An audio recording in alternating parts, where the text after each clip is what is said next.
L'Australie n'est pas un pays comme les autres, tout y est gigantesque. Les forêts sont immenses et les plaines sans commencement ni fin.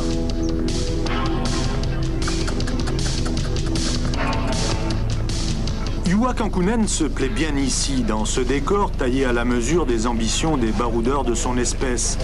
Il retrouve la joie de piloter à la limite du raisonnable.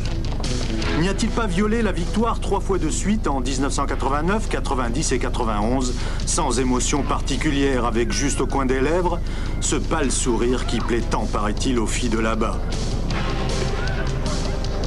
Quand Kankkunen remet les pieds à Perth, on se souvient alors de ses exploits passés. Il est prêt à les répéter sur le même tempo, mais la bande de Lascar, qui trépigne d'impatience, ne rêve que de faire capoter ses beaux projets. Ils sont 6, au moins, à vouloir lui faire la peau. Sainz, Biasion, Auriol, Vatanen, Delecourt et Macrae. Des 6, seul Didier Auriol semble être le plus apte à rivaliser avec Kankkunen. Sainz y a vu la mort de près il y a 2 ans, et les autres y découvrent un terrain qui ne convient pas à tous les tempéraments. Auriol, en revanche, s'y est imposé l'an dernier avec la Lancia, et son désir est grand de renouer avec un succès qui le fuit depuis Monte-Carlo. Mais Auriol, tout comme Sainz d'ailleurs, n'aura guère le temps d'affirmer ses prétentions.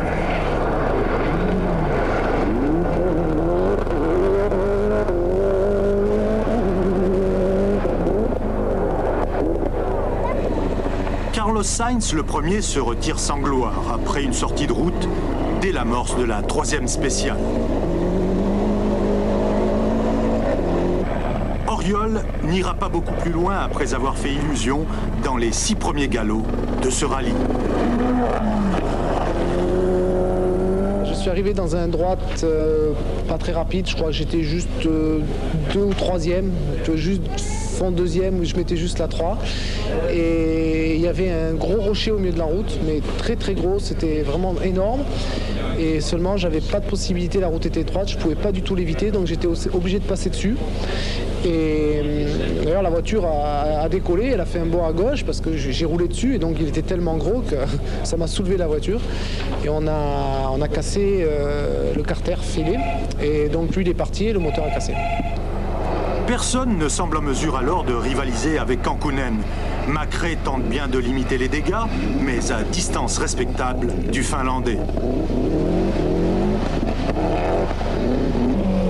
Quant à Delecourt et Vatanen, ils se livrent un duel fantastique, mais loin, très loin derrière la Toyota.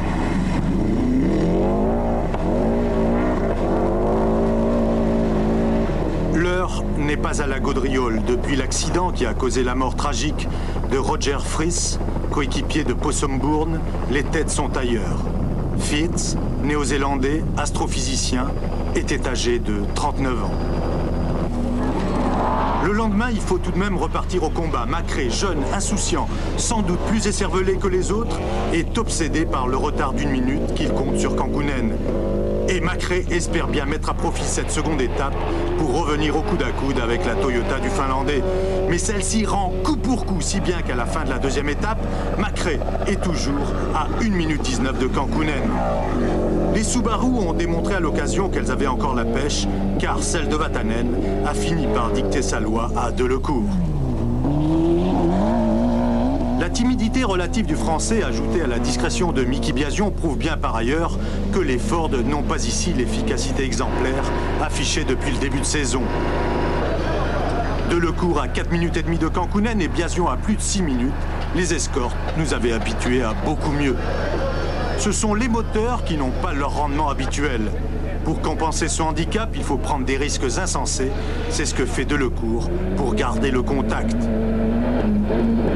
Au milieu milieu de la troisième étape, son moteur s'étouffe carrément. Delecourt perd 12 minutes et 2 places au classement. On a eu un problème électrique dans la plus longue spéciale du rallye. Il fallait que ça arrive dans cette spéciale. On a perdu, je sais pas, peut-être 10 minutes, 12 minutes. De toute façon, ça ne change pas beaucoup de choses pour le championnat. Si je rentre en 5e position, je marquerai 8 points. Si je rentre en 4e position devant Mickey demain, je marquerai 10 points, donc 2 points de supplémentaires.